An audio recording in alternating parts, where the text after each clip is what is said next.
All right, everyone, we're here. It's Neo Reality Entertainment and Noah Foster. I'm Eric Brown, and we are back with the Wednesday Night War Weekly Roundup. This was the third week of the war, and once more AEW defeated NXT in the viewership ratings. Yeah, let's just go ahead and get that out of the way right now. Not only did they do that, they also increased in the ratings this week. Last week they were in 8. This week they were in the top 5. NXT dropped 2 spots to number 30. And you still have the overall viewership between two networks, which helps a little higher because True TV gained like another 100 some odd thousand. But the bottom line is this. AEW still had over 1 million plus views. That is phenomenal, even though it dropped by less than 1%. But NXT took a huge hit with a near 10% drop, now close to 700,000 views. Not great. Yeah. And I said this, like, okay, see, like, and here's the thing. AEW, they were told by TNT, like, okay, our best projection is at best 600,000 to 800,000. Yeah. So we have reached 1 million views. Yeah, all we can do is stand corrected. Yeah, let's just go up from here. Keep doing what we're doing. Let's not worry about the others. They're literally doing that, and it works to their favor. Well, except when they mention bad creative. Well, yeah, there's that. But I mean, yeah, you know, like, I've said this before. Like, I know a lot of people have said they hate the Elites now, WWE humor, now that they're a company now. Right. But I was like, is it a lie though? And plus, Vince does it all the time. Look at all the shots he did to WCW even after the war was over. He took a subtle shot on SmackDown when Bayley said, "Change the world." You think that was coincidental? Or when he said to Kofi that say, "You got these two young bucks here, go ahead and you take all the glory." And I was like, this was just after Kenny signed with AEW and rejected WWE's offer. This came off as Vince was saying, "Kenny, I know you're just using your friends just to get money out of this." Right, you're just in it for the money. Not everything is about the money as much as you want to believe, Vince. There are some people that just love wrestling. And Kenny Omega, I think he said this in an interview. The one thing he only wanted was, I want creative freedom. And that's the black word here on the blacklist. Excuse me. That is the word on the blacklist here. You say creative, Vince is like, no, damn it, I must be in control of everything. You're not giving me that? Screw you. Yeah, and like I kept hearing rumors, and I don't know if this was true. They would have given Kenny a 6-month opt-out and a pick of whoever he wanted to fight at WrestleMania. Young Bucks, a similar deal. They wanted them that badly because they figured if they got them, they would reach out to the more independent wrestling fan base, which is constantly growing every day. You see it firsthand with what and would be and they would probably be the last non-mainstream wrestling entity that's not affiliated with WWE, bought by WWE. Exactly. Even though WWE is trying to do everything they can with global localization as they try to plant more NXT territories. NXT Japan, not happening. At least not now. I mean, they still said they're trying to go for it, but they're trying to find something other alternatives to get to that power. Well, let's see. You can't do pro wrestling, Noah. You can't do New Japan Pro Wrestling. You can't do Storm. There's 3 of the biggest ones right there I can think of. You're not doing Joshi Pro because AEW works personally with them. Thank you, Kenny Omega. And you're probably not going to do Oriental Wrestling Entertainment because, oh, wait, that's right. They also work with All Elite Wrestling. And plus, that's in China. True, but it wouldn't surprise me. And Japan and China are not really the best of friends. Yeah, but WWE be like, we got enough money. We can make anything happen. We can change the world. Look at what we're doing. No. That's not as realistic. The realistic part is that Vince thinks all Asians are the same. Yeah. Sorry, folks, about these subtleties. The bottom line, we think Vince is a dick. Simple as that. Yeah. And I dare someone to say, he's not. You should respect him more. I appreciate the fact that we have the WWE. I hate what he's doing with it. In recent years, like I said this, I like Vince. I want to like Vince. He used to be so great back then, but then he started losing it. It's like he's just lost his mind. Yeah, and then you got all these jabs he makes at companies that are long dead, but he still acts like he's still bitter about it. Like remember that one promo he had Triple H cut on Booker T that implied racism? Yes, absolutely. It was around WrestleMania 19. I'm like, what the hell's wrong with you? Yeah, and like he never directly said it, but he kept saying, guys like you are made to entertain guys like me. And I was like, right, tell that to the black guy speaking as a blonde-haired white guy who got married in a church. I just put it like this. As a YouTuber I follow, John Ritland, the Durbinator, you'd be surprised how much they see the lines blurred when it comes to, oh, W's doing this with these type of people on a network. Are you surprised? I'm like, no, because it's implied, but people don't think like that. They're like, okay, it's a product. Do I find it interesting? Do I find it boring? Well, if you look at main roster, you're probably indifferent because you're that comfortable. You look at Wednesdays, you got a reason to be excited for wrestling. And AEW and NXT both did it again. So first off, let's go ahead and get right into it. AEW. Yeah, they really need to call back Chad Gable. Please. But I digress.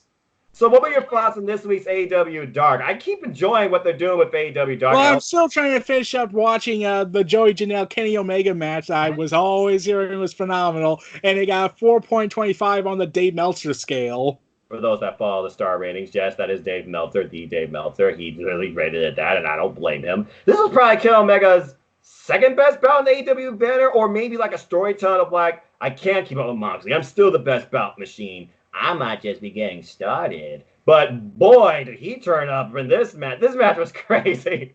Yeah, I heard. And then I was like, and then I saw the clip of him impersonating Dean Ambrose's old shtick when he was clotheslined to the ring. Yeah, he did a rebound lariat and literally used his paradigm shift maneuver in the match. Subtle cues like, oh, Moxley, I got you. I know your game. You're not ready for me. And then, of course, he finishes him off with, of course, you know, his move, One Wing Angel, whip a chair. The way they used weapons, though, was extremely interesting. The ladder being tossed into it, not being like sandwiched at it or climbing and pulling off some weird aerial offense through it until towards the end. And then the tables.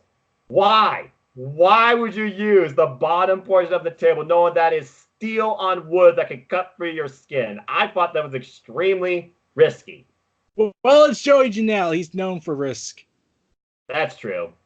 I mean, the dude is reckless. But again, they put over on commentary how Joey Janelle is trying to prove he's not only a hardcore wrestler, he's also a professional wrestler. It's blurring the lines between, okay, how do we classify these guys versus that they're just all great pro wrestlers. And they proved that once again.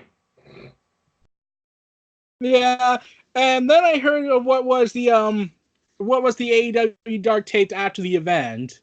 We got Joey Janelle versus Brandon Cutler, Nyla Rose versus Levy Bates, and we got an 8-man tag team match between, surprisingly, and you'll love this one, Cody, Dustin, the Young Bucks versus Private Party and Strong Hearts. Whoa! The 8-man tag team match for AEW Dark's main event. I also heard via Twitter that Taz had a huge ovation when he came out. I bet. Well, I mean, it is Philadelphia, but also we respect Taz. I wonder how I can't wait to hear how he and JR and Tony work on commentary. I wonder which spot he took, actually. Did he took Excalibur's spot or Tony's spot? No, according to CageMatch.net, it was said the commentary was Excalibur and Taz. Really? Two-person booth, play-by-play, and a color commentator. Interesting. It makes me wonder if they're going to do more like this, maybe, and bring in other, like, commentary personalities, one to the Blue Moon base in the city. Like, well, I don't know. I'm pretty sure I know one person who's never going to be there. Oh, really? Who would that be? Tennis racket man, Jim Cornette. Well, we all know Jim Cornette's having a conniption right now, but thankfully he has NWA power to keep his blood pressure at normal. Because that's though, of course, remember, they took a shot at Jim Cornette where saying, who would use a tennis racket as a weapon? Well, I mean, I remember one person that did that. But yeah, AEW Dark, once again, great matches as always. It seems like the tag team matches, there's still a bunch of leniency to figure out, or they just offer a lot. But overall, it's complete madness. But I gotta be honest, the only thing I truly remember from AEW Dark this week was Omega versus Janela. And they also said that since this was an unsanctioned match, the win-loss record does not count. Right, so it's like a showcase match, but it also built towards storytelling because the story here was, can Omega work at a Jon Moxley level? Can he still be the best bout machine also still? Because a lot they put over, and you look at his record, Omega's record, not that great. Yeah. But and I love how they call it the lights out match instead of calling it the unsanctioned match. Yeah, because the lights go out, and then some of them come back on, and then we get the entrances, and all hell breaks loose. And boy, did it. Yeah, and especially you gotta remember, Kenny managed to make the third hour basically have the crowd be alive. Exactly. Think about that. That's the third hour. That happened after Dynamite. You still had probably the whole crowd there, and they were hot as ever for all the action. I mean, there was the opening triple threat with now the Concrete Rose. That's a weird name. Sonny Kiss, Peter Avalon, and Kip Sabian. Called that one. Kip won that.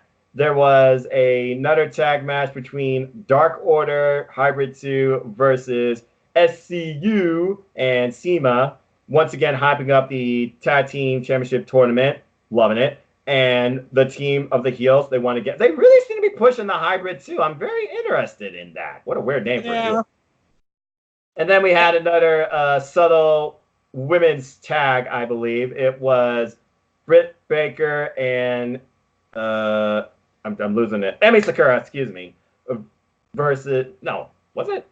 I forget the women's match on there. There was a women's match, wasn't there? Let me double check. Trying to be certain. I'm pretty sure they had a women's match. I think they usually do. Wrestling. It's been a few days. Yeah. Anyway, but yeah, and they're still trying to grow their women's division. They're trying to bring the crowd into it. So you know what? Mad respect to that. I'm wondering whether they're going to put Sadie Gibbs back on TV since the whole selling issue with her and Bia. And I wonder if they're still at each other's throats more than Britt and Bia are. But I digress.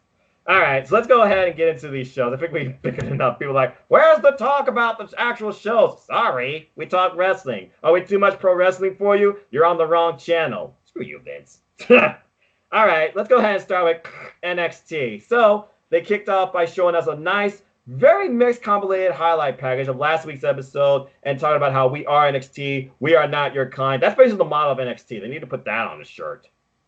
Yeah, and also they said that there's no BS. Basically, do Vince's ways. We're not apologetic. We are authentic. We are NXT. You see the heart, the passion of the black and gold brand. And then we get an awesome new take on their opener. I love the black and gold, gray, one color filtering based on the characters on the screen. Of course, in gold, Shayna Baszler, red and gray. You have Candice LeRae and the jump spot off the steel cage. I approve of the opening very strongly versus the whole, get together, we are not your kind, speaking in synchronous fashion. I was kind of turned off by that. Oh, I did have a thought. Imagine if they somehow, if Vince got off of his high horse, which is impossible. About to say, what? Imagine if NXT, led by under Triple H's direction, they managed to do a NXT's version of the G1 Climax by grounding up all the old NXT talent that left WWE just for this night. They need to do another tournament in general for the NXT system. I don't care if it's a Cruiserweight Classic. I was hoping to be a Mae Young Classic. We know what happened with that. Vince canceled it because blood money was important. Yeah, of course. They need to do something. What a worst. This is not true. This is a horror for Halloween, but I digress.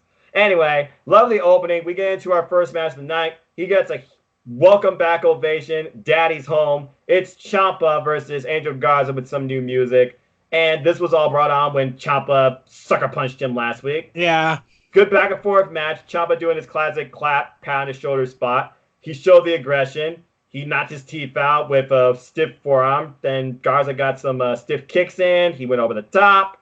And then the pants came off. And then Ciampa went ballistic. He not only need him, he need his pants. I can't remember the last time I saw a wrestler attack pants. A disrespect. I'm pretty sure Chris Jericho could make that over. I mean, Chris Jericho will probably make anything over. We'll get more into that later. Anyway, he wins with a new draping DDT move for the ropes, Willow's Bell. Now, I wonder what sort of connection comes from that name or something. I mean, there's not much story behind it. Just a new movie called it Willow's Bell. That's it. 1, 2, 3. Match over. Yeah, I'm curious to know what that story is up to. Oh, speaking of Tommaso Ciampa, with the upcoming 2K20 and after they scrubbed him off of last year's game for reasons I'll never understand, they announced that they made the video of him. Guess what they did? What did they do? They inserted his new music. Awesome. And they kept his 2K18 entrance. So they recycled the entrance and just add a new theme. That makes sense. 2K using previous resources, not giving you a full brand new game because that would take too much time and money. But it's there, it's convenient. So No, they did keep one thing about Tommaso Ciampa. what? Hold on. The belt? And be like, Yeah, Goldie, like. okay, good. I'm glad they kept that. No one Yeah. will survive. Oh. All right. So after that, Undisputed Era, they come out with some mind games, and they pass off. Well, Kyle O'Reilly pass off to Maranello a USB stick, and then they just leave while Ciampa just sits in the ring in his chair with his camel crutch. I'm sure he's planning to use that soon enough. And that was it for that segment. And then we come back and we learned that whatever on this USB is clear to view, and we learned it's an exclusive brought to you by Kyle O'Reilly from the Undisputed Era about this is what happens when we have to make an example if you try and cross us or threaten us.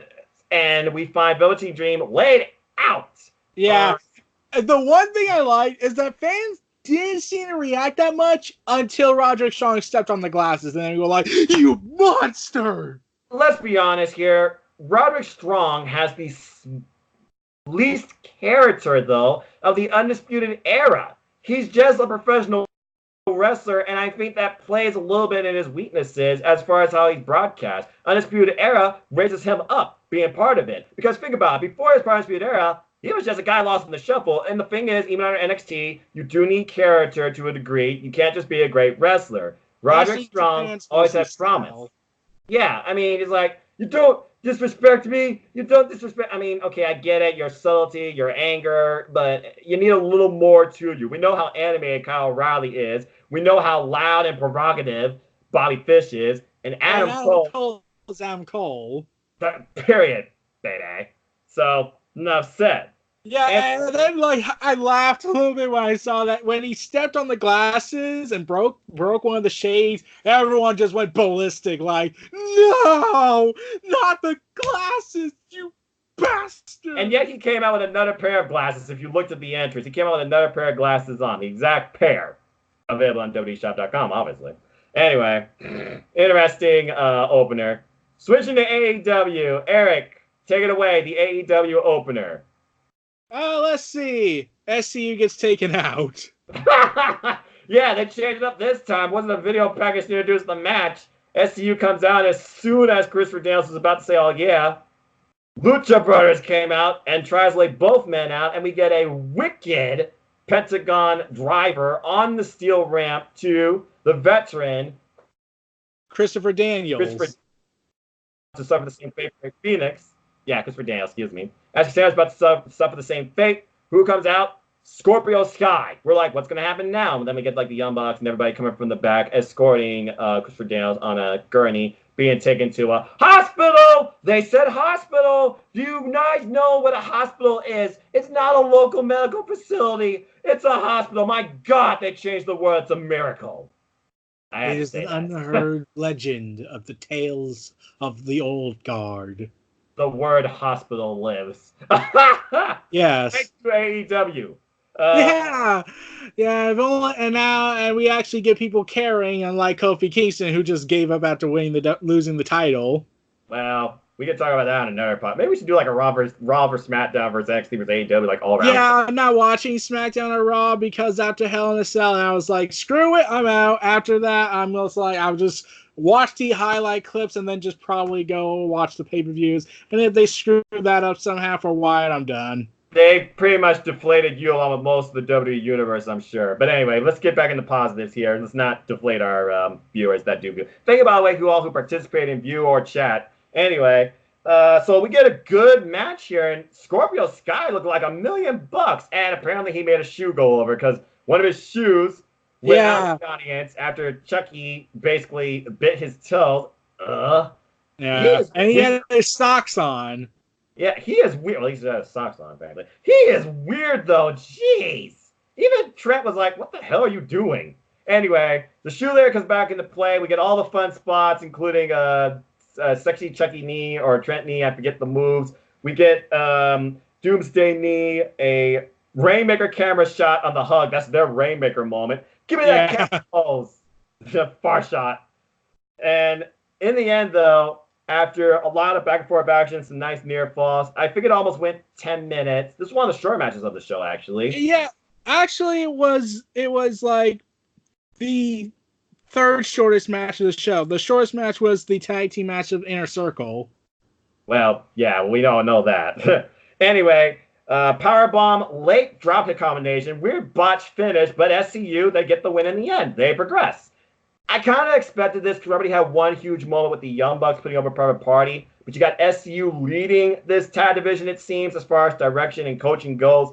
I feel it makes sense for them to continue, but I liked how they add the dynamic of Scorpio Sky and Kazarian being involved here versus, the previous tag team that you know from Ring of Honor and TNA. Bad Influence. Yep. And then he gets like a subtle move in at the ramp that the crowd goes for, and he gets a shoe back too, by the way. Hooray! The shoe returns to its rightful owner. Remember the shoe got thrown in the ring at one point and the ref just pushes it out of the ring? It's like, what's the shoe? What are you doing? Yeah. All right. Let's go ahead and talk about that quick match real quick. Who does AEW's music? I really like the direction, and I feel like this is going to be their tag name. I keep hearing like two theories. I keep hearing it's Mikey Ruckus, or I'm hearing it's WrestleFlow, the guys who made Ty Dillinger, Shawn Spears' entrance music. Yeah, but that's the only one I could really hear Josiah Williams in versus the others. But I definitely see the influence, like you're saying. And it was found in Santana Ortiz's new theme as we went to a commercial break with Window. Santana Ortiz coming out of the Inner Circle locker room, heading towards the ring. And they're facing two people they know from their indie time, which YouTube actually uploaded in full a clip of one of their matches of Alex Reynolds and John Silver. And I remember like John Silver, I heard that name before. I was trying to remember, and I was like, oh right, I did this draft game with Tim Bell, and I drafted John Silver, and at the time he was the CZW world champion. That is correct. And they gave him everything. They gave him the Twitter handles. They gave him the actual record. So it makes you wonder if they're going to be like more involved here and there, more inclusive to the tag division, or they're just going to be like an enhancement. Or if they work for CCW and Joey Janelle is there again. I mean, if Joey Janelle is there and you got this tag from CCW, there's going to be more CCW influences. There's no doubt in my mind about that. Maybe they'll get Young Dung and Broke, which I'll see at an indie show this coming week. But anyway, we get now, I think they're going to be called Proud and Powerful based on their new AEW gear they came out with. Santana and Ortiz, and they literally just squashed these two. Yeah. Ortiz, the wild pit bull here, biting the ropes, loving what he's doing, vicious strike, and Claws doing like a freaking claw thing each time he did it, really just playing towards the crowd and his character. Yeah. And in the end, they won, of course. While he was chewing the ring, I was like, he may be good at chewing the ring and chewing the scenery for over-the-top reason, but he will never defeat Edge's chewing on chains. Yeah, that was ridiculous. Boy. Anyway. Remember when Edge chewed on chains after he won the World Heavyweight Championship at Elimination Chamber? Yeah, I remember that, because it's like, I did it. Because he cashed in the freaking briefcase when it mattered and actually was cashing normal. No, not that one. The other one. In 2009. Oh, when Edge screwed Kofi Kingston out of the match. Yeah, I remember that. Yeah, 2009 was a wild year for wrestling. Anyway. Yeah. Street Sweeper, and they're just yelling, we're the best, we're the best. And then we get them pointing to the Titantrons. We're waiting to see what happens. It's La Champion, Chris Jericho. You lucky son of a gun! Basically, he says how the Young Bucks, we challenge the best team. Ortiz just yelling, the best, we're the best. But basically, Full Gear Challenge, we're going to get freaking Young Bucks versus Proud and Powerful, Santana and Ortiz. If you accept, because you're going to get hurt if you do. We know they're going to, because this next week, they're going to be in action. It's obviously they're going to accept it to their match, whoever they're facing. I have no idea, but... And I was like, I get to witness a tag team epic. You get to witness so much. I am so damn jealous. If I had the money I'm playing right now. Anyway, let's go ahead and switch back to NXT, because we go from one tag match for debut to another tag match of Welcome to the European Union. Imperium, Fabian Eichner and Marcel Bartel versus the 1-2 connection, Only Logan and the governor, Danny Burch. This was Yes, a aka Danny Burch, the guy who keeps going crazy on Twitter, or am I thinking Oni Larson? Only Lorcan's the one, because you listen to Maranello, he tells you, this is the guy, the man who tweets in only uppercase. That is Yeah. Oni Lorcan, one of the best Twitter accounts to follow. Trust me, I do. That's Star Destroyer. I love it. Anyway, this match was hot action from the get-go. What's interesting, Alexander Wolf came out with them, did not get involved in this, surprisingly. Let them do it on their Heel own. not getting involved with his teammates? That is a novel concept. Tell me about it. And it led to a great match with a hot exchange towards the end with chops and exchanges and torpe. Only Lorcan going all over the place, unleashing his fury. Double springboard moonsault though during Imperium gains control. Fabian Eichner, very agile. He get a lot of wastes of the Cruiserweight Classic, but he's still very agile, almost as a Cruiserweight. Crowd got into it with some 1-2 chants. Only gets some fury in. Spinebuster, PK, European Bomb they call it now. Combination gives Imperium the win, claiming that this mat is not only sacred, it's theirs. So, I really would be curious if they brought up how Walter doesn't want to be in the United States. Not yeah, because he hates America, because that's been done to death. yeah, and it's not More because of like that it's either. because he just loves his home better. I mean, can you relate? He's from Europe. That's his home. You're taking Yeah, but he him. also has said he does not want to stay in the U.S. That's why he wants to stay in NXT UK for life. Hey, mad respect to him. If I can get Kushida versus him at the next NXT UK takeover, sign me up. I gotta eventually take a trip to UK before I leave this world. Anyway, after this though, we get talks about a man that is NXT for life, like us to a degree. Johnny Wrestling, Johnny Gargano, and they literally go down his history from the subtle beginnings to why he loves NXT to when he had his first moment in a tag team classic, still held up to this day in what tag team wrestling should be against the Revival in that 2 out of 3 falls match back at NXT TakeOver Toronto 1. And then we go forward. He becomes North American champion. He figures out who he is after a while. I am Johnny freaking Wrestling. Nothing will stop me from achieving my moment. He reaches the pinnacle, reaches the moment, becomes NXT champion. He hits a roll bump, but he still says, this is me. I am NXT. He is NXT for life. We go backstage, though, and he gets a solo interview about, now that Ciampa's back, how do you feel?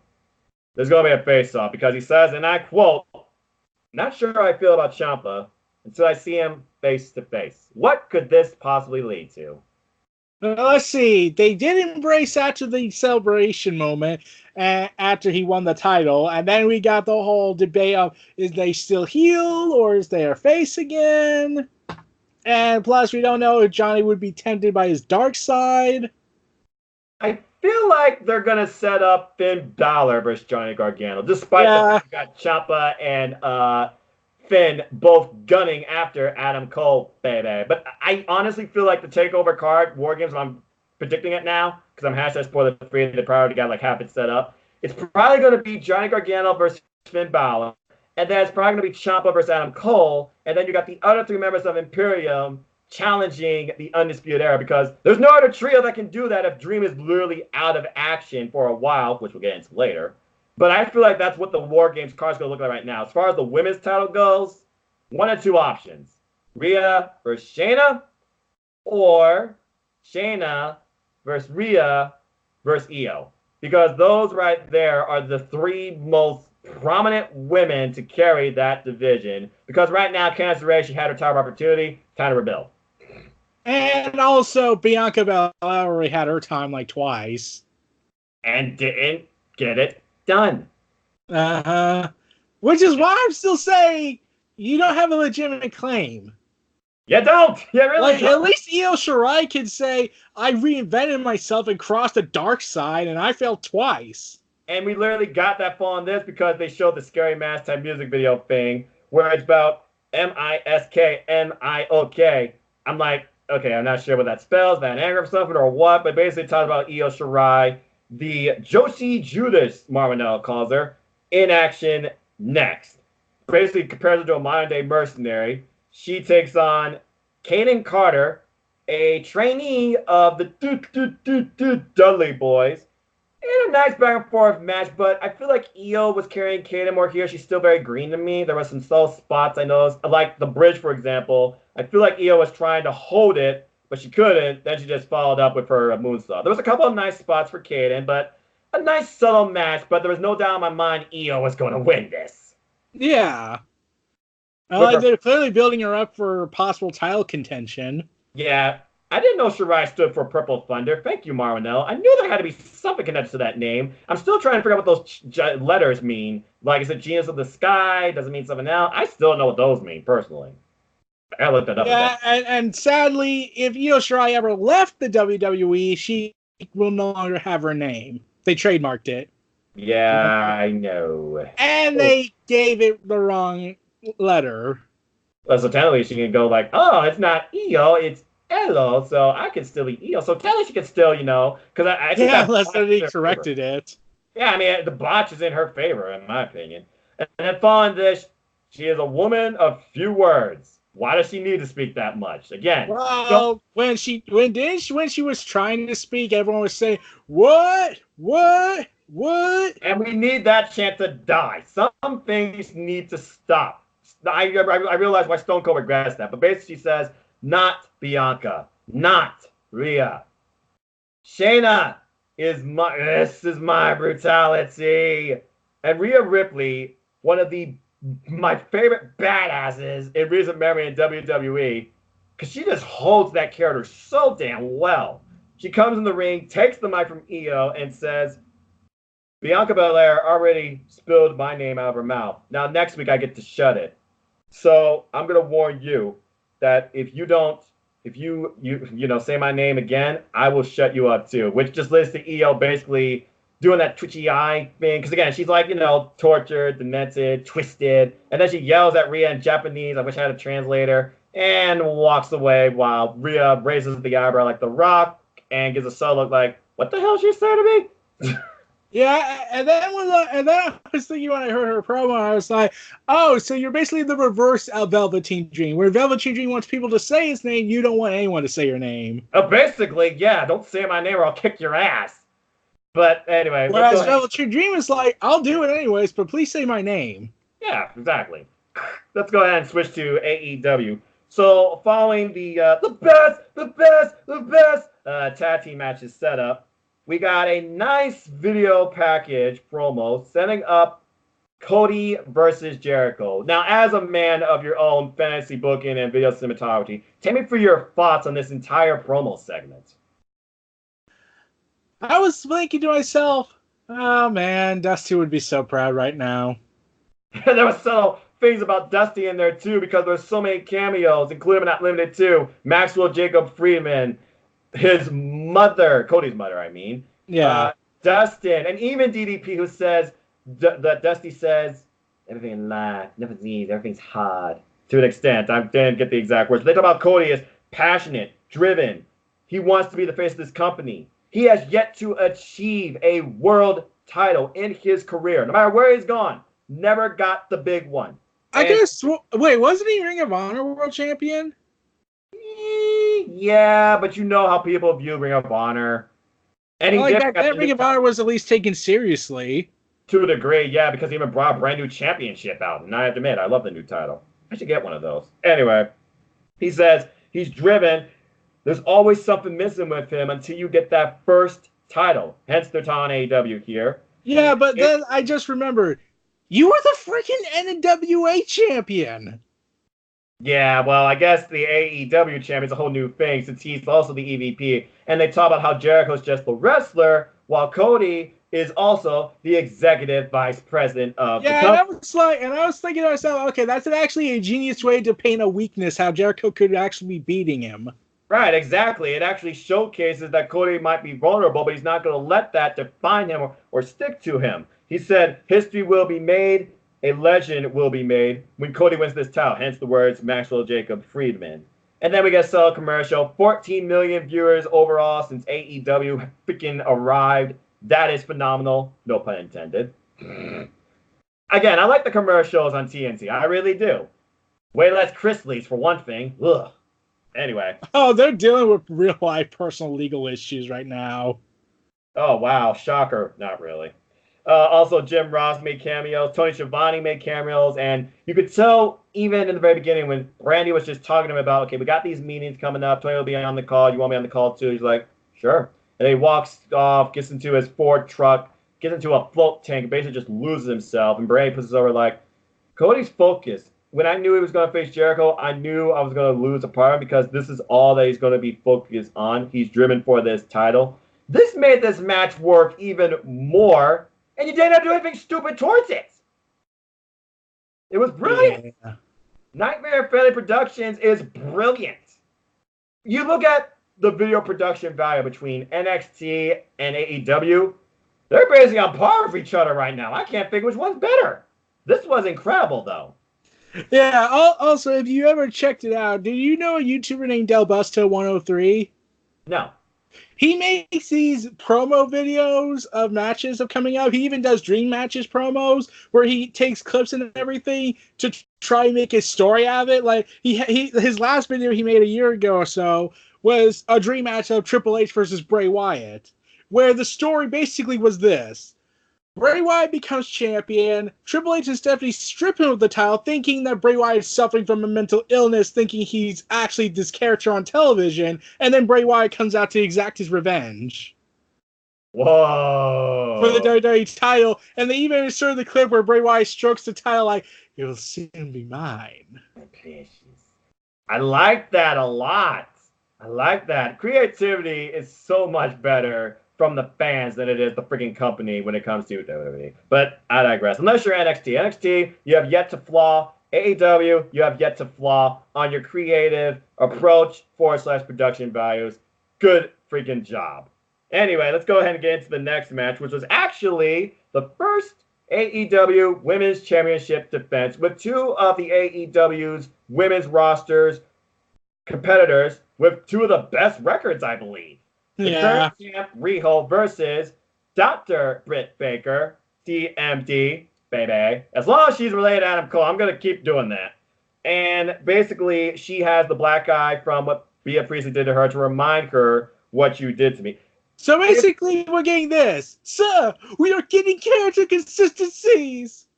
Yes, exactly. Just make the match already. You keep making me want it more and more and more, and I appreciate and respect that, but I want the damn match made official. And I bet you will be, and we'll talk more about that later. But and they talk about the experience here. Riho, 22 years old, been wrestling since the age of 9. I'm still trying to wonder how Japan allowed that.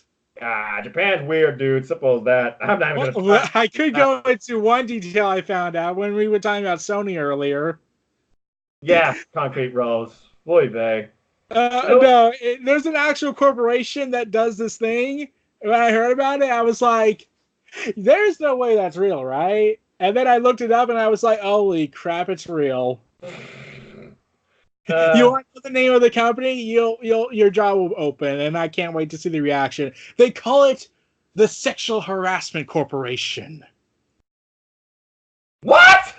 Yeah, there's an actual company called that in Japan. Oh God. Right to censor.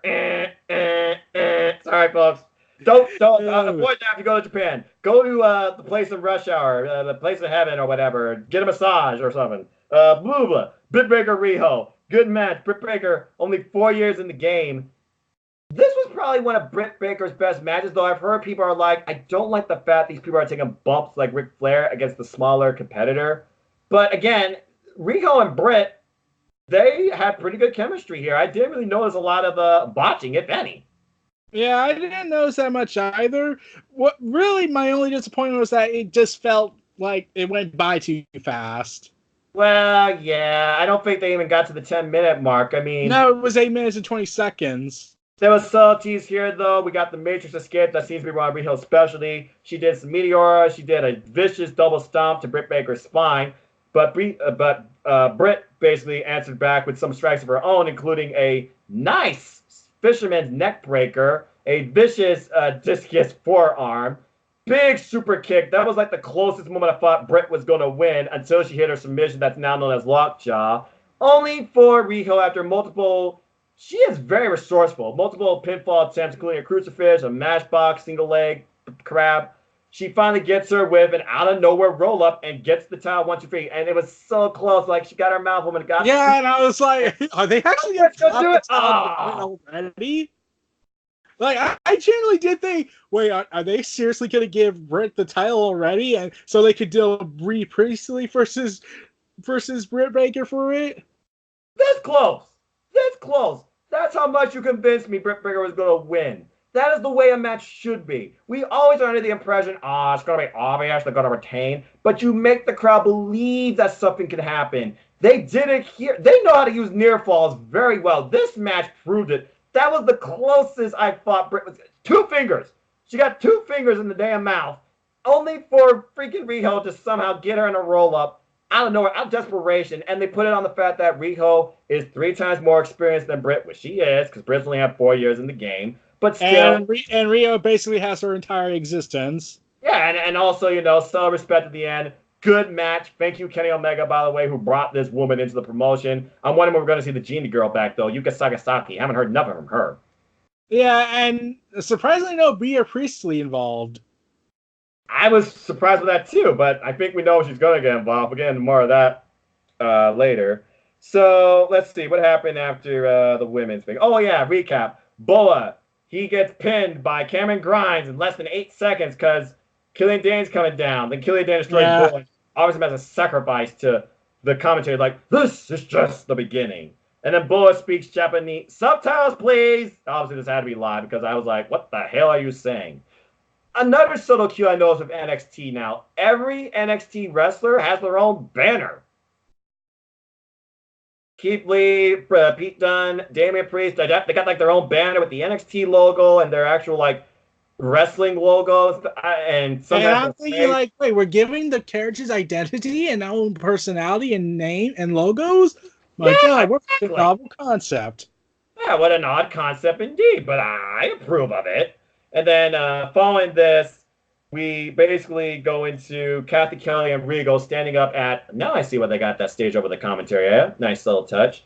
Basically asked him about the state of the Velveteen Dream. Will the match happen next week? Unfortunately, based on the Attack on Speed era data and the medical reports I got, Velveteen Dream will not be able to compete next week. In fact, he might be out for months to come. However, Roderick Strong will defend his NXT North American Championship next week against the winner of Keith Lee versus Dominic Dijakovic, and that match is next.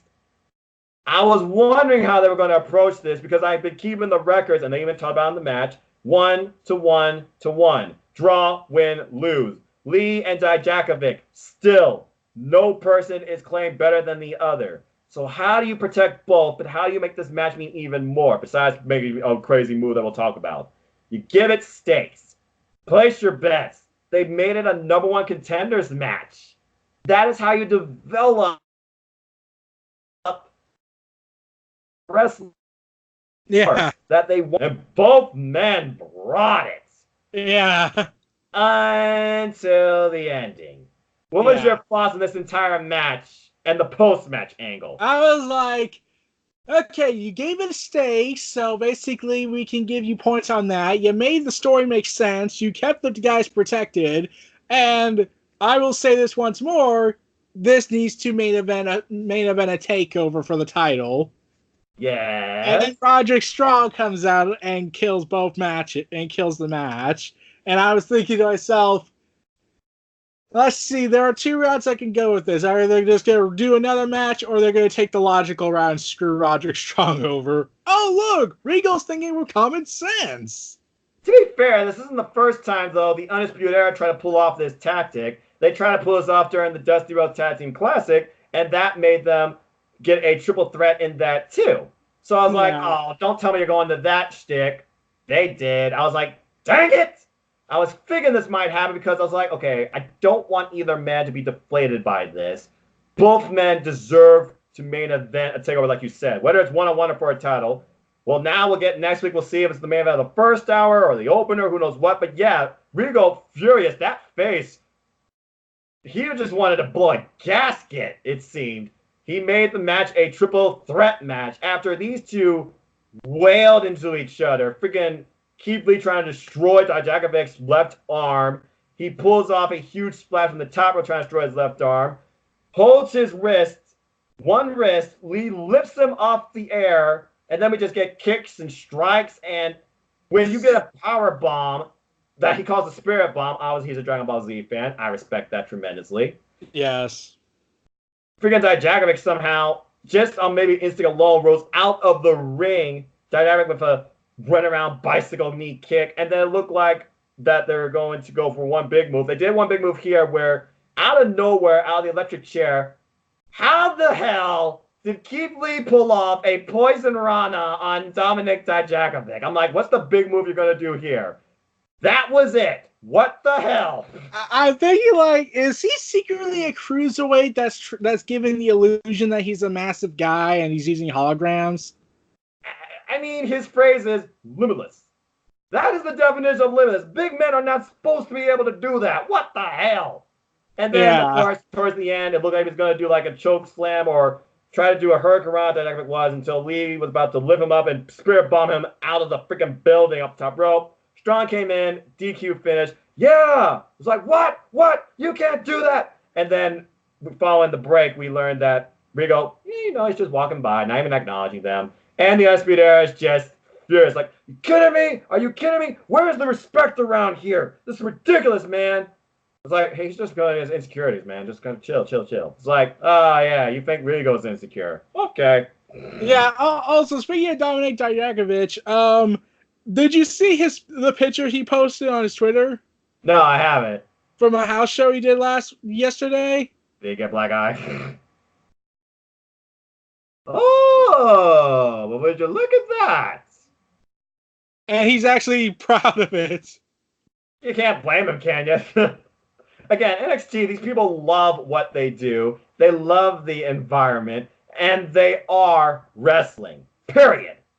Anyway, yeah, that was a crazy-ass match and segment. I'm like, okay, woo. All right, let's go back to AEW. I gotta say this. So first off, we learned Luchasaurus prior to the show. He's out with an injury. He'll be out for a little while. So they say. No, actually, it's real. Oh, okay. But as far as the injury goes, we don't know how long he'll be out, but they say like 3 to 6 months, but then we get later on Luchasaurus and trade like, oh, okay, are your family out that long?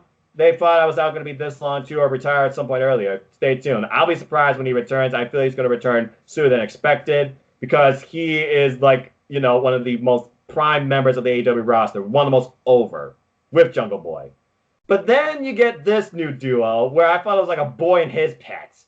Marco Stunt and Jungle Boy, who I might add right now to this point before we talk about the match. Jungle Boy, not a win yet under the AEW banner. What the hell? I'm surprised by that. I don't know if you are. Nah, I really see Marco Stunt as... Well, Marco Stunt's just the fall guy for this to keep the others looking strong. But, yeah, Jungle Boy, yeah, I'm a little surprised he hasn't won a singles match yet. He's won nothing. Single, tag, 4-way, 3-way. He's done like all sorts of matches. If you look all the way back to Double or Nothing, he has yet to pick up a win. But let's go ahead and talk about this match. Take it away. Your thoughts on Lucha Bros versus Marco Stunt and Jungle Boy. And did Marco Stunt win you over at all? Well, I just never really had much of an opinion on him. I just thought, he's just going to be the fun comedian, probably do a couple surprise moments. But I never, hated him like so many people were expressing that made people respond with anger. Like Chris Jericho kind of Twitter promo on the whole community for lashing out on Marco Stunt. Yeah, because he respects Stunt. Over is over, and I'll talk more about that later. And he even brought up how, hey, remember when there was this little guy that everyone looked down on and thought he was going to kill the business? Yeah, I think he's called the Master of the 619. Rey Mysterio! He literally referenced back to WCW. I read that WrestleZone article. He not only put over Marco Stunt, talking about, hey, by the end, he got the crowd over. Don't just discount a guy based on his size, shape, and look. Again, AEW trying to change the world. It's not just about giants being put in here, okay? Because Marco Stunt was literally a human projectile at times, but he put up some tremendous moves and had the crowd into him on some near falls. Of course, you're right. We got the comedy at first with flossing. I can't floss, and I refuse to. The dance, I mean, folks. And then he bites the fingers of Pentagon. And then we get subtle cues of where it looks like Aubrey's about ready to catch the glove because she's not going to miss this time. And Pentagon just throws the glove at Jungle Boy. And then eventually Jungle Boy, Marco Stunt come into play. And Marco Stunt's trying to get away at Pentagon. Rey Fenix comes into play. He slaps him on the chest. No effect. But then Jungle Boy comes into play. He throws Marco Stunt into Pentagon, who literally gets spiked on his head. Where the hell did that come from? That was insane. Yes. And that was the opening. And then Phoenix chops Marco, kick, arm drag. There's balance, strength, and accuracy. Rey Fenix, how the hell does he do the stuff he does? Damn. He not only went. Oh yeah, I just remembered. So Arnold, he brought something up on Twitter. I forgot to mention this. You might be pissed off after realizing this. What? AAA is doing a special event tonight. I think it's already on right now. Oh. Rey Fenix wins his world title against the Best Bout Machine. Oh, interesting. Okay, well, it's not the first time I've heard or seen Kenny Omega versus Phoenix, because they have faced each other in different promotions, but for the AAA title, I feel like Phoenix is going to keep that, though, because you brought the AAA tag team titles into play. Would you really bring the AAA World Championship into play against Jon Moxley? It'd be interesting. I mean, you never say never, right? But I'm sure that's going to be a great match. I'll look it up on YouTube. Actually, shout out to my friend Phoenix NJPW. She is a tremendous member of the wrestling community. Go follow her, folks. She's probably watching that right now. I think she actually did talk about that earlier, now that you bring that up. I think there was some other stuff going on there, too. Again, they are partners, AEW and AAA. They do work together. Yeah. Anyway. Here's the thing I found out. Vince was pissed about that. Oh, that's a shame. This is what he generally said. He said, we didn't think there was any value in going in the Mexican market. Yeah, how'd that work out for you? Yeah, I'm pretty sure everyone that was telling him was like, you're an idiot. You do realize there's Lucha Libre and Rey Mysterio basically made a name for himself there before WCW? Yeah. Andrade Cien Almas, you also got on your roster. Just saying. Yeah. Anyway, the subtleties of WWE and their logic. But I digress. Anyway, back to this match, though. What else happened here? I'm trying to think. Oh, yeah. I think it was it a Pentagon driver? No, it's just a pump handle driver, and Pentagon was shocked that Marco Stunt kicked out of that. Then he was in the face of Aubrey Edwards. Again, my favorite ref right now in All Elite Wrestling. She does tremendous job. It's like, hey, don't you do that to me. She takes nothing from anybody. She is brilliant. Anyway, we go to commercial break. We see a stiff kick to the back of Marco's knee, turns him inside out. Later on, though, Stunt and Jungle Boy, amazing tag team chemistry. I swear, it's like, is Marco Stunt Jungle Boy's son? This is really interesting to me. They're both going all over the place. We eventually get a combination of a 450 splash, standing shooting star press. Jungle Boy's going to do it. They're going to do it. Oh, no. And then later on, towards the end, Jungle Boy gets destroyed by a destroyer. And then Marco Stunt gets swung, Cesaro swing style, not by his legs, by his hair. Ouch. I think throat. There was at least 10 revolutions. And yeah, and his throat. And then we get arm breaker, because Pentagon, Pentagon's got to claim a prize. Cero Miedo. Breaks his arm, package power driver, foot stomp combination with the Torpe Suicida taking out Jungle Boy. 1, 2, 3. Probably no one's surprised they won, but I bet you respect Marco Stunt after this. The Lucha Boys. Lucha Brothers advanced. What a match! Yeah, I was actually surprised. I was like, okay, this is probably due to Luchasaurus' injury. They're probably gonna cut this by half, like 6 minutes. It didn't go towards the 10-minute mark, I believe. I didn't hear. No, it was 11 minutes and 32 seconds. Oh yeah, wait, that's right. I did hear 10 minutes. I'm sorry, I'm forgetting something else. Yeah, this was really good, though, and it really gave a lot of people, I think, respect to Marco Stunt. And the fact that Jericho's endorsing this guy lets you know, take this guy seriously, give him a chance. The guy got over in the end, and that's all that matters. Younger than me. Younger than me, too. I'm 27, so there you go.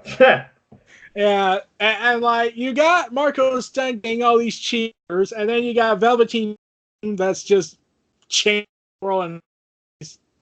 Velveteen Dream is a class of his own, and we'll see what happens with his return. And he's only wrestled for less than 5 years. I know, right? And it's amazing how much young grown talent there is on AEW. Similar to that, like we said, Britt Baker, 4 years. That's it. Anyway, Okay, you know how we talk about what's our favorite match from Wednesday night? Yeah. Was mine. Pac and Moxley versus Omega and Adam Page. First off, the solo cue that JR said, I actually made Pac smile for the first time in his career. I told him, you seem very antisocial and don't seem like nobody likes you. And he's like, I endorse that, JR. I don't care about anyone here. I don't care about these people. I don't care about this ring. And I don't care about you. And I certainly don't care about John Moxley. I was like, solo character. Yeah, and imagine if Walter heard that when he said, "I don't care about this ring." Oh, he would have killed him. Yeah, he would. Walter would have yelled, "This ring is sacred!" Yeah, I don't speak German. Sorry, Jen. Anyway. And then they would reenact 300, except with a chop. Yeah, this is Sparta. Anyway, following this, though, Pac, he looks towards the entranceway. Here comes John Moxley. Still gets one of the biggest pops, it seems, of the night. And as he comes out, oh, wait, I'm sorry. It's not John Moxley. It's Jan Moxley in different ring attire, by the way, and his old Mox jacket from New Japan Pro Wrestling. Change it up. Anyway, he goes to a promo, though. We cut to a promo. He's talking in the audience like, Kenny Omega thinks he can just write me off because of one injury. Let's get one thing clear. I am still the top of the pecking order here. And come full gear, I am going Omega hunting. So it's going to be a painful journey for you. Yeah, and when I heard that, I was like, you're going Omega hunting? Oh, that sounds oddly familiar for what Rollins said. I'm going Fiend hunting. Yeah, except this actually matters and doesn't destroy your character. And this match raised the value of both, showed how great chemistry they have, and made me so excited for AEW. I've watched AEW 4 times just because of this match. So before I talk any more about it, take me through your thoughts on this match. I was like, okay, this is the match that's gonna steal the weekend for me. Okay, we got the 2 best talents of the Elite versus the 2 best talents of outside of the Elite in AEW, and you got John Moxley, who's fresh off the G1 Climax run, and then you got Pac because it's Pac. And like it was like, okay, so how much magic are we going to produce? Okay, this match is going for 15 minutes. Let's go for 15 minutes, people. Let's. And they tore the house down. And I loved how they have the weapons out and ready to. Then Pac being was like, no, we will not get disqualified. Stick with your head. Yeah, they really. It was bleeding and was just like ignoring it, like my fingers bleeding. I'm gonna yell at you first, and I was like, if that was someone, if Pac realized he couldn't just heard that pain and that obviously very deep cut he got because there was a lot of blood pouring out, I was like, okay, that makes him more badass. And boy, did it! My gosh! And of course, we'll talk about the end. Let's talk about this match first off. So first off, Omega and Pac, they're arguing with each other. They turn their backs on Omega and Page. Bad idea. We get brawls outside the ring, all 4 men going out there, and then I guess towards the beginning we learn, okay, I guess these 2 are legal. It kicks off with Omega and Moxley, who literally was calling towards Omega as his entrance was coming. The serious look and then a look of... Yeah. And basically we get...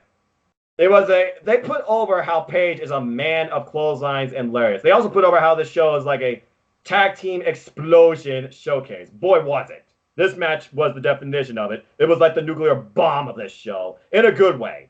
Anyway, roll through, wind up, lariat, wicked move. We get kicks over the top rope, put a pulse, though, by Adam Page, who gains some offensive after getting a hot tag from Omega. And he and Pac are going at it, only for Moxley to finally, after a pop distraction, throw him off. That looked nasty, by the way.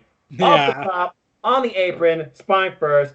We go to commercial break. He gets worked over the entire break. We see it firsthand. I'm like, okay, this is subtle. And the match did not end during the commercial break. Eventually, Page, he gains some advantage over Moxley, and he hits him with not 1, not 2, but 3 type clothesline lariat combination move.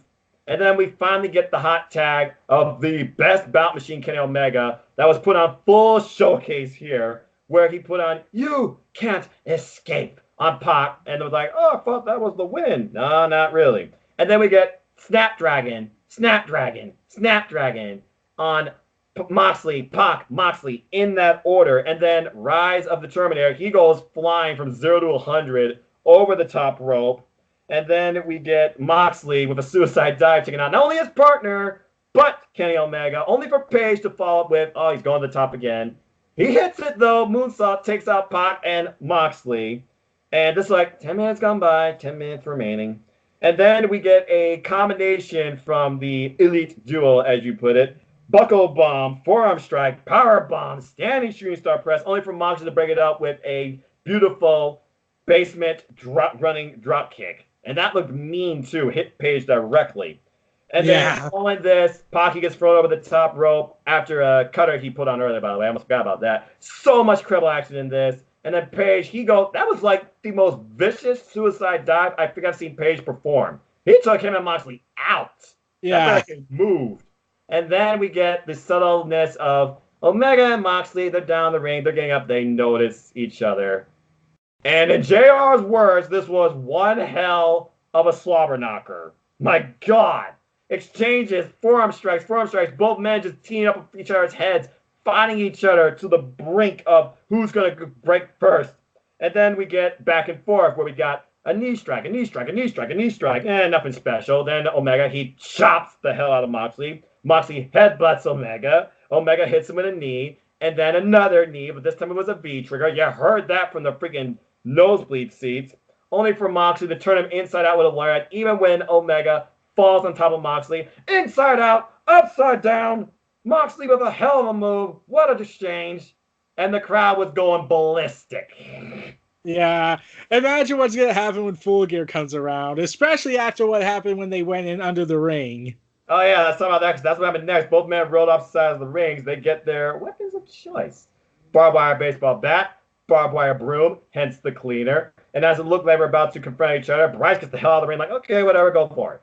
And here's the thing, though. This is when continuity gets lost, though, because Omega and Moxley, they were the legal too, right? I don't remember. No, it was Pac, so I guess it doesn't matter. Because here, as long as it's not the legal person, I guess it doesn't count as a DQ, because he did hit Kenny with the bomb of the bat in the midsection, and as you said, Pac came in, immediately moved both women to both men, like, what are you doing? Why his finger's bleeding? What are you doing? Don't get disqualified. Think about your head, man. And Moxley's like, so then like, double bird, paradigm shift, and he just... And I was thinking like, yeah, that's like Stone Cold would do, except it was a stunner. Arrive, raise hell, leave. You piss me off, I'm gone.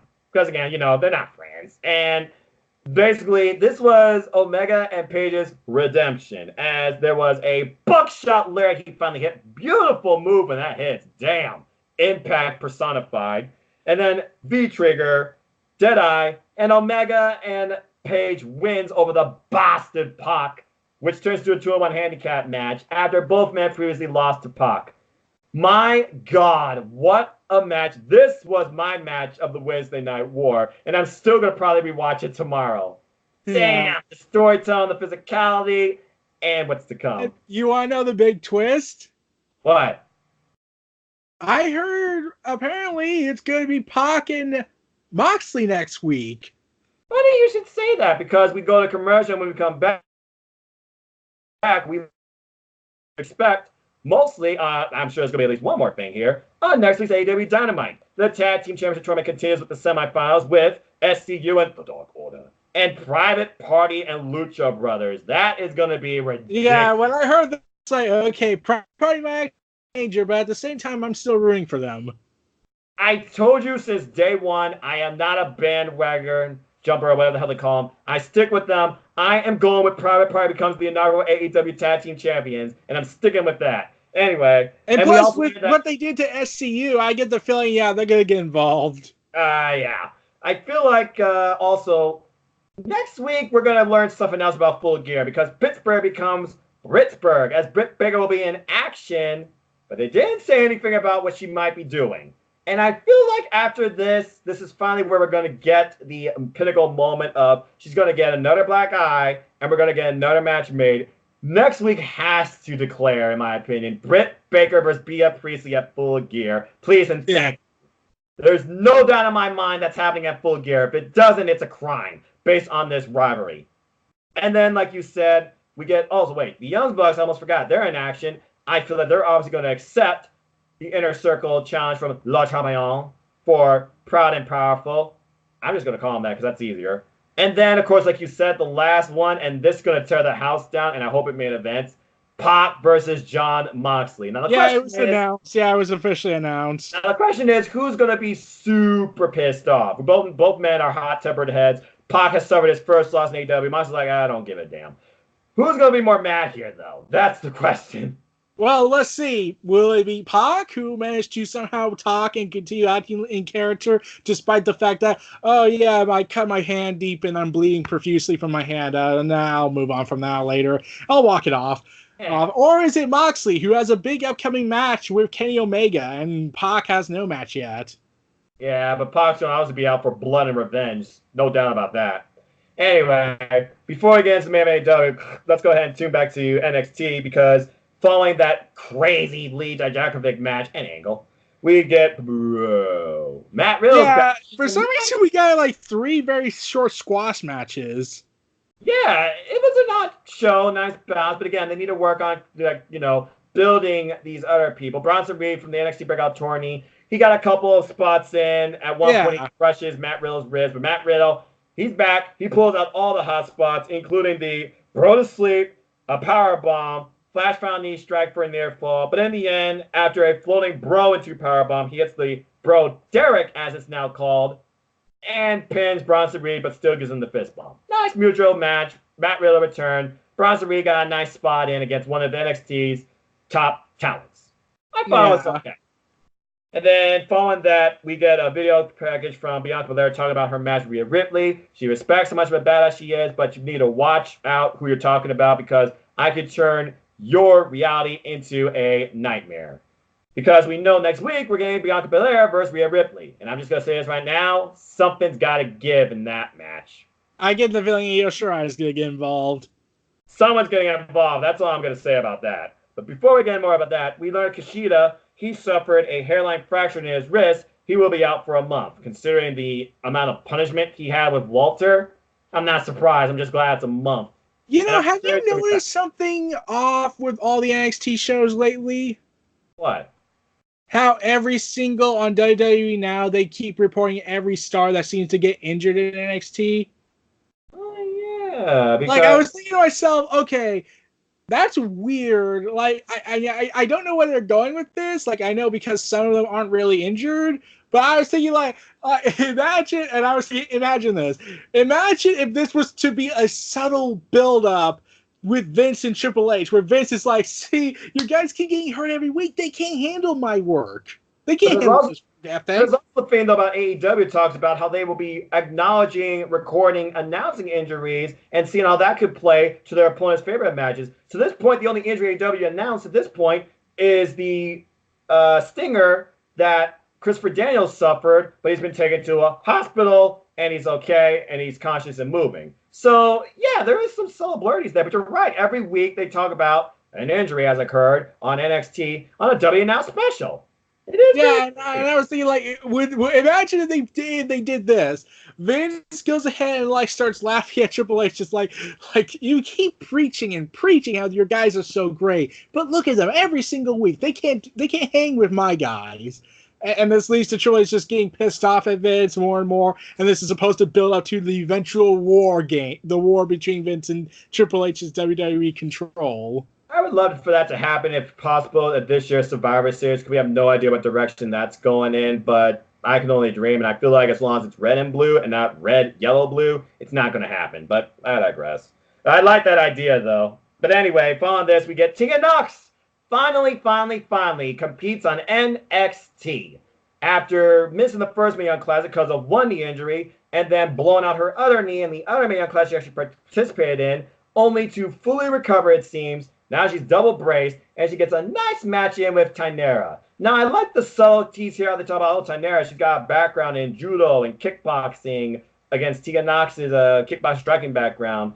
And they were putting in references like, okay, they want to see more of the judo background from Tainara. Similar to what, some of her models like Amanda Nunes and Chris Cyborg bring to the ring. And we know at one point that Chris Cyborg, WWE wanted to bring Chris Cyborg in. So, yeah. that. Although it'd be interesting to see another MMA fighter go up against Shayna Baszler. I'll talk more about that in a little bit. Nice little match, though. I thought Tegan Nox had in her little return here. This match was more about takeovers and a few strikes. Not so many kicks, though. But following this, though, some double knees and a monkey foot flat crossover into a cover. Couldn't basically have enough body support. Couldn't pin Tegan. Tegan, she comes back with a wicked headbutt. Why is the headbutt a staple of British wrestling? Because she is from Wales. Why is that a thing? Well, when Jack Gallagher did it a lot, and really we heard a loud crack every time. Yeah, this one was more subtle, though, but still, I bet it hurt. And then they also talk about how Tegan Nox, one of her favorite models, is Kane, and they call her Lady Kane. I'm sure Glenn Jacobs was smiling from that, as she choke slams Tainara, running senton bomb into the corner after a elbow strike, and then she pulls up the shiniest wizard, gets the win, her NXT debut, 1, 2, 3. As she was celebrating, Kathy Kelly comes out to interview her, talk with her, how's it feel? But before she can finish this question first, her friend of Team Kick, Dakota Kai, comes out, embraces her, and as she goes for the question, Shayna Baszler, the champ, comes out herself, who everybody's targeting, and she lays into Tegan Nox like, ask Dakota Kai, are you really trying to put your name in the ballot for my title? Haven't you rehab enough limbs? You don't seem to have many limbs left. You really want a shot at me? Come do something that's relevant. What's funny is we have not seen the horsewomen in NXT TV action for quite a while. So they must still really be green and only doing live stuff. But I feel like they're going to set up Tegan and Dakota versus the horsewomen. But bottom line, everybody's gunning after Shayna Baszler. It is the most as if we're having multiple top-tier talent going after a title instead of just relying on the same person over and over again. Exactly. You're changing it up. There's so many different dynamics War Games could go in. I am truly excited for this NXT Women's Championship match. Shayna Baszler, there's a reason why she's champ. Some people look down at her because she's like, it's not the typical NXT style. Maybe that's to her purpose, though, because she carries that title like a badass, and nobody fights like her. The closest we got to that was Mia Yim, and that's just because of their history and the fact they're roommates. Yeah. And imagine if it does culminate, like, imagine they do this. During the next week, they have the number one contendership match between Bianca Belair and Rhea Ripley. Yes. Io Shirai costs them the match. Yes. Then they do a triple threat match the next week after that. Yes. Then the horsewomen come out and screw them over. And then we get Tegan Nox coming out to help out. And then it builds up to basically Shayna Baszler basically saying, hey,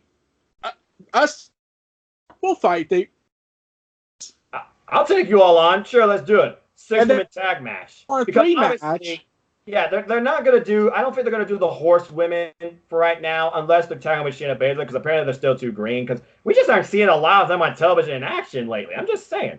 They left green. And they do a 4-on-3 match, and then they finally decide that this is going to be the first ever 5-way women's match in NXT for the women's title. Exactly. Time in his tell, but I love that subtle idea. Anyway, following this, before we get into another squash, Finn Balor, he basically delivers, I'm just going to sum him up in one sentence. Next week, my future becomes my past. Finn Balor is NXT. He will be reborn and recreate himself in NXT. He said finally behind his heart. So apparently he lost something, and he's back at NXT to reclaim what he lost. Gee, I wonder what that could be. Let me guess what he lost. He lost his Universal title. He lost his momentum. He got a concussion, and then Bray Wyatt broke his neck and drove him away from WWE. So, if I had to guess, he might be trying to reclaim the killer instinct, the real rock and roller.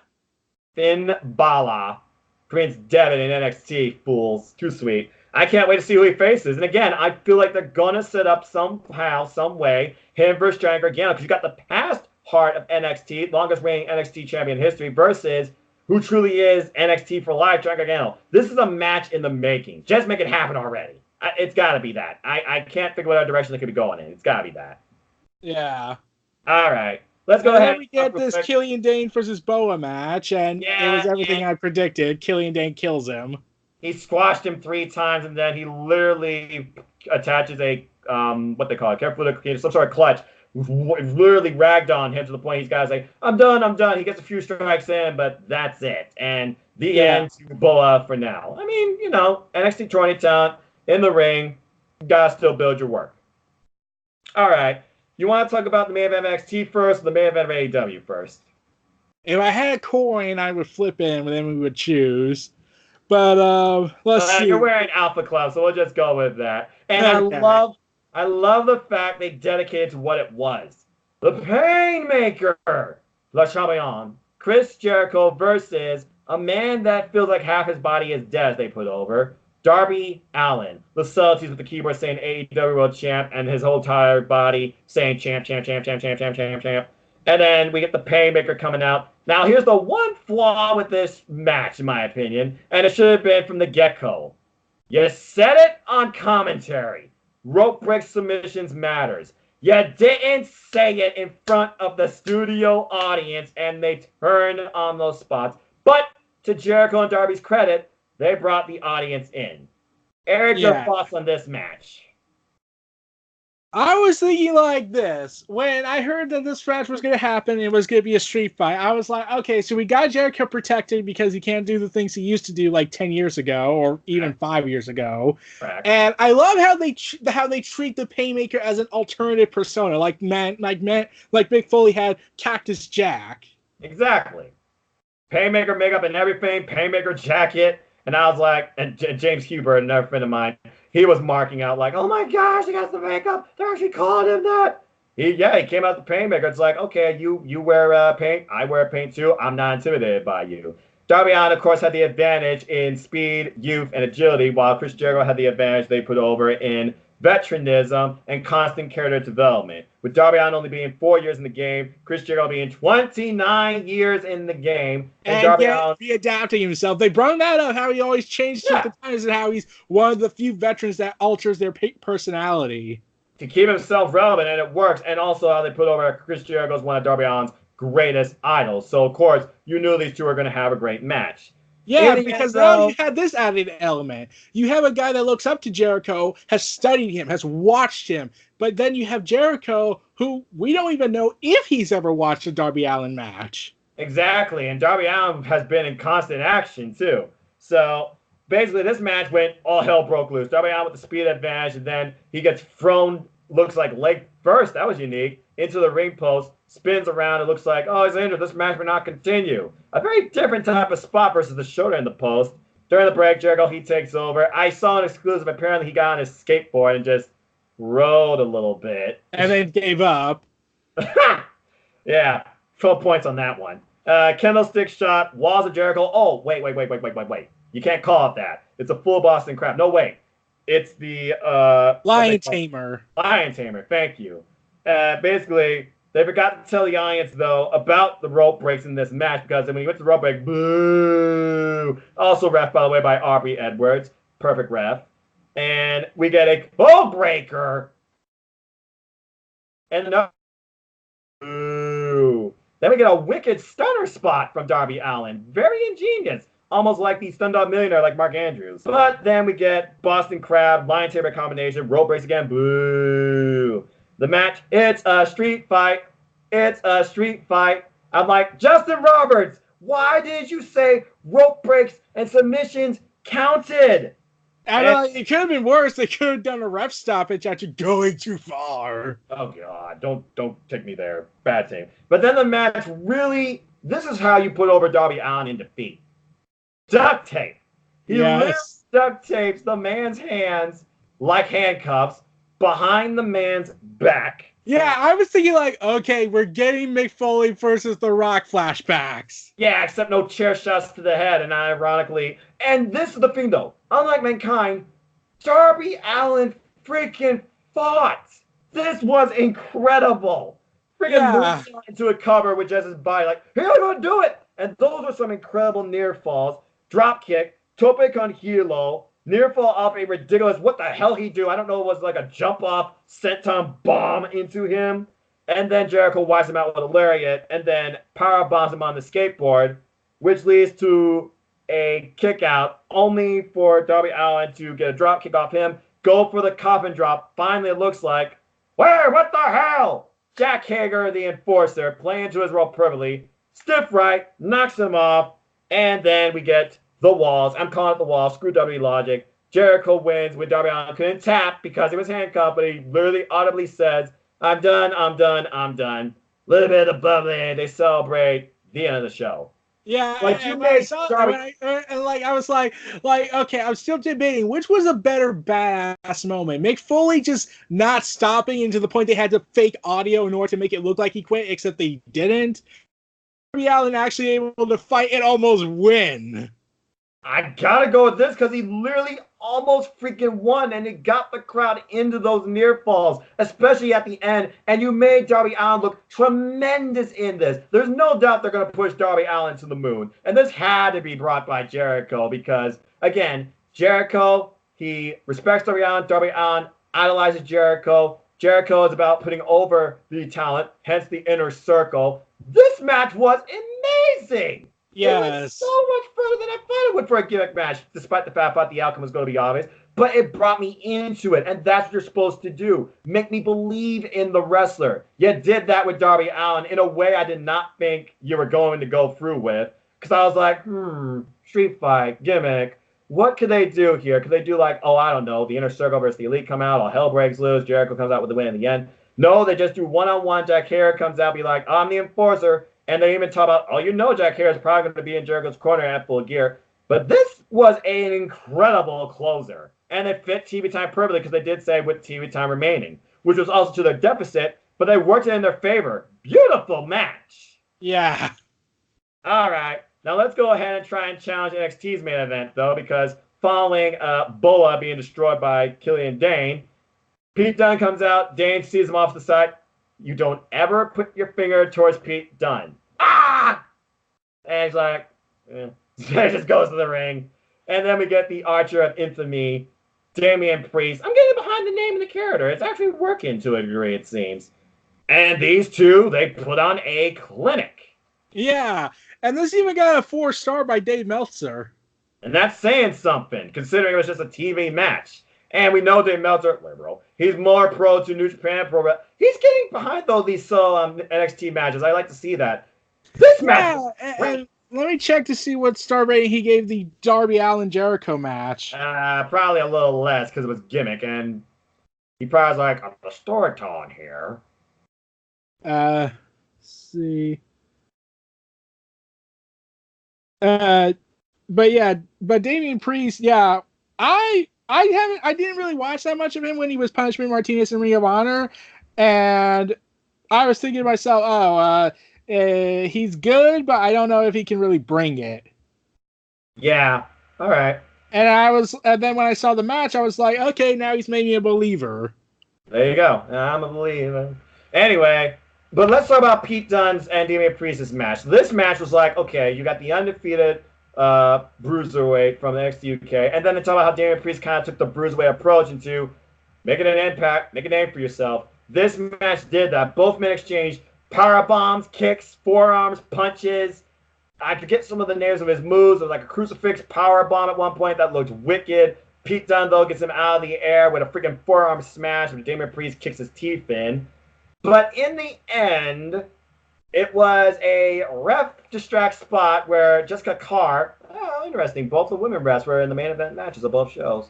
She gets kind of tied up between the two men as Pete Dunne was trying not only break his fingers, but go for the bitter end, like, hey. And she gets out of there, but just the moment she turned her back, and Marvinell puts over, Priest found the bullseye!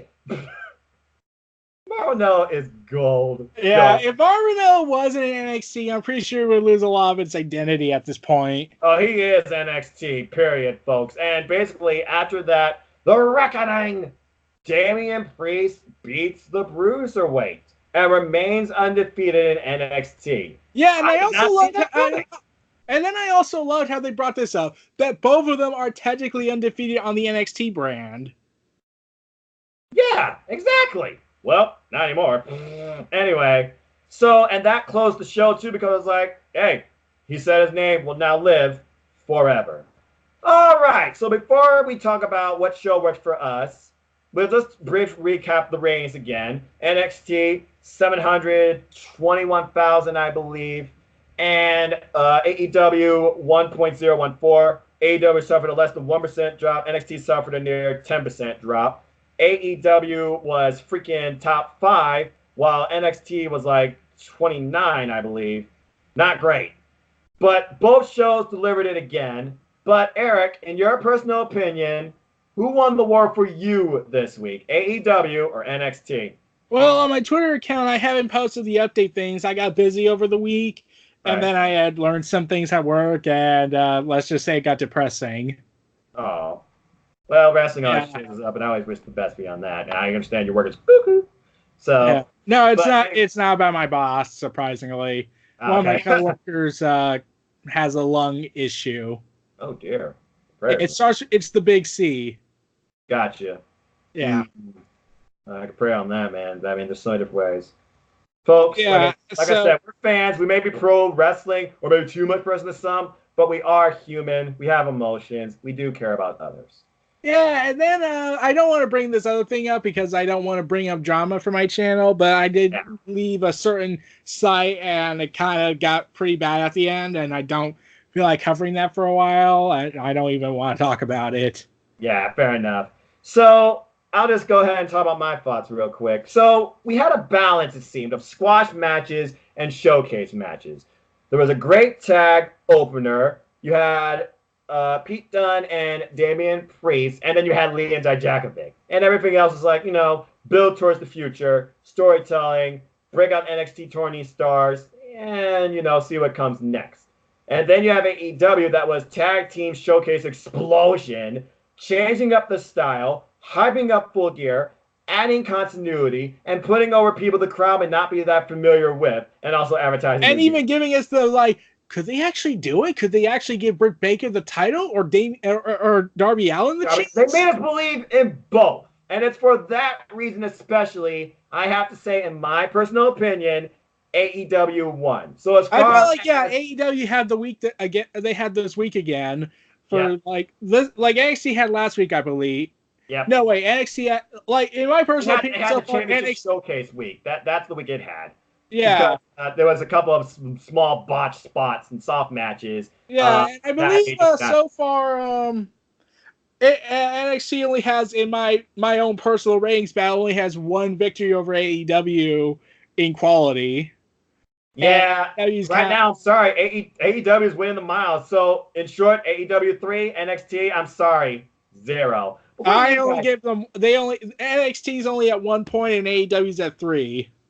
Basically. I mean, in 1 week they were a draw. So, yeah. As far as we go, it is 3-1, but officially, AEW is winning, folks, 3-0.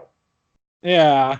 Question is, what is NXT going to do to regain viewership, and how much longer before AEW drops below the million mark, and how much will that actually impact it? Because so far, they are really doing very well, while NXT is going with the consistent formula, but as long as they're associated with something, there's always going to be that stink that might hurt its ratings and eventually hurt the product. Yeah, because these certain boss likes to go ahead and piss fans off, and they were like, wait, Vince thinks we can't hurt him, but there is something that can hurt him. It's another company that can hurt him. Exactly.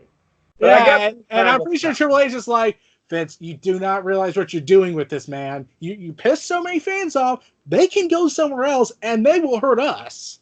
Exactly. But hey, we got AEW Dark to look forward to, but I want to also add one more thing that could play to NXT's strength.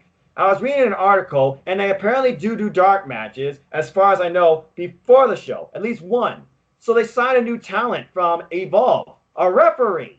The referee for the dark match, it seemed, for this week's Impact, whereas against former Evolve champion Austin Theory, now signed NXT Superstar, versus the NXT Cruiserweight champion.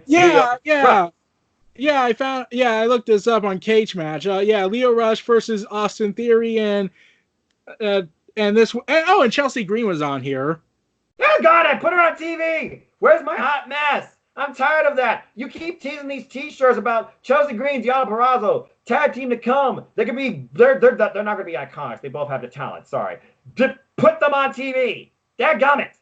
Yeah, and I was saying, imagine NXT did that to compete with AEW Dark because Vince would probably demand that.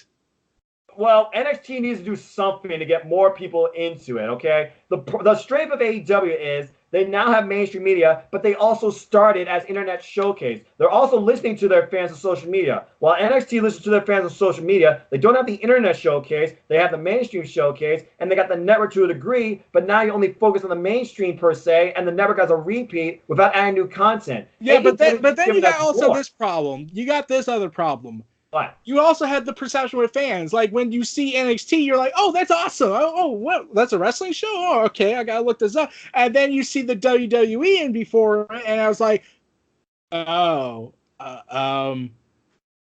It's the TNA effect from Hulk Eric Bischoff regime Immortal. It's finally festered in NXT because NXT, I don't want to say they're getting comfortable. They love what they do, but unless you get the viewers, something's going to hurt you. And it starts with a V.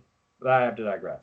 yeah." Like this is what I said a while back. Like even if NXT was to get a big network deal, like on Fox Sport One when it was rumored, and Fox got pissed off when Vince backstabbed them on that. Yeah.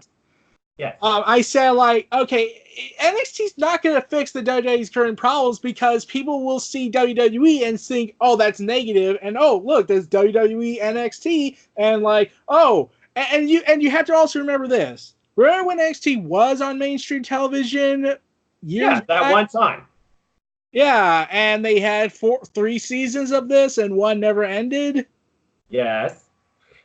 What do you think the mainstream fans who don't have the network or don't even heard about NXT, what it's become now in Florida, and they see, wait, they brought back NXT, that child-friendly brand, and and considering how bad Vince has made Raw and SmackDown, I'm not watching that. I'll go watch these other guys that actually have attitude. Unscripted, no writers, TV 14. Simple as that. The bottom line is this: AEW, keep doing what you're doing. NXT, I hope you improve. We love you both. And Wednesdays are the day for pro wrestling. And I cannot wait once again to do this next week. And I can't also wait for AEW Dark that starts the week with Taz and commentary for some more great matches, as well as hyping up Full Gear, the Tag Team Championship Tournament, and this week's episode of AEW Dynamite. Because so far on NXT, we got 2 matches. Bianca Belair and Rhea Ripley, and the Triple Threat North American title. You're going to have to give us more NXT if you want to keep up with AEW. But I'm still going to watch both. Yeah. So, with that, any closing remarks there? Because I think I've said all the thing I have to say. Well, I said this. I said when I heard about the viewership, it's like, okay, maybe AEW will get the 900,000 to 1 million as their consistent basis for a while, and hopefully it stays that way for a long period of time. But NXT, I feel like it needs to improve a lot, and it's a perfect brand for me. But like it needs to get that number up before you know who comes in and says we gotta start changing things up. Damn it! Exactly. And with that being said, I think we're done here. So. We'll see you guys next weekend. Yeah, and plus you have the network scrutiny watching them. Oh, yeah. Lord. Like, TNT is like, keep doing what you're doing. Go ahead and bleed. Do whatever you want. You're getting us all this money. You're making great. And True TV gives you an extra 100,000. We'll take it because True TV, not many people watch that because the only show that matters on there for most people is Impractical Jokers.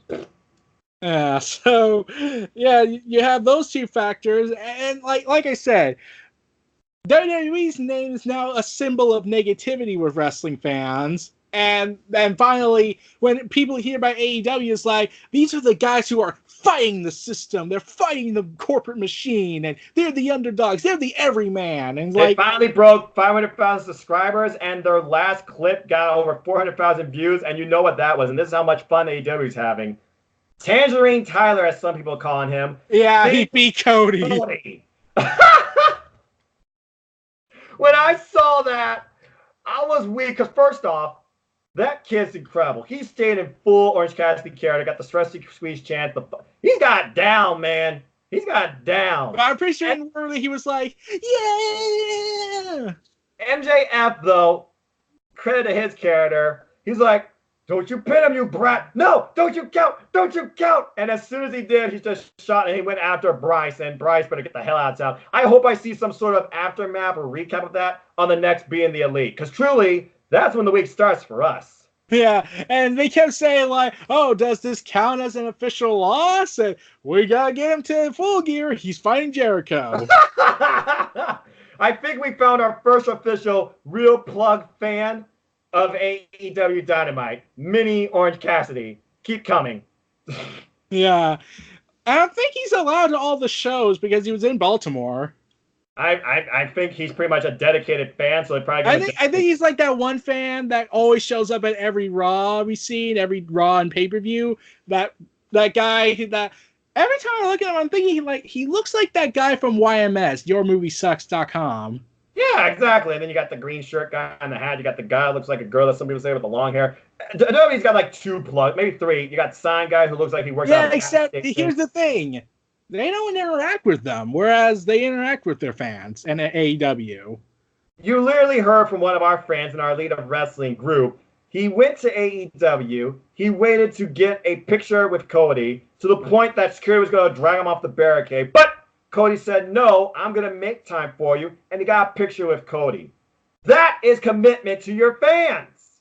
You make the fans matter. And the only guy that's really doing that much effort to make the fans say, like, you matter to me is Triple H. Like, he goes into the crowd and like, NXT. Like, it's ECW with Tommy Dreamer going into the crowd all bloodied and not saying, he in the foxhole with me. Exactly. And then you got Triple H going ahead and say, I'm going to take this time and go with that grandma that confronted Tommaso Ciampa. I'm going to go to dinner with them. That grandma and princess. As well as the glasses bald guy. Yeah, and I'm thinking, like, okay, so how long before Vince orders that Triple H stops doing this?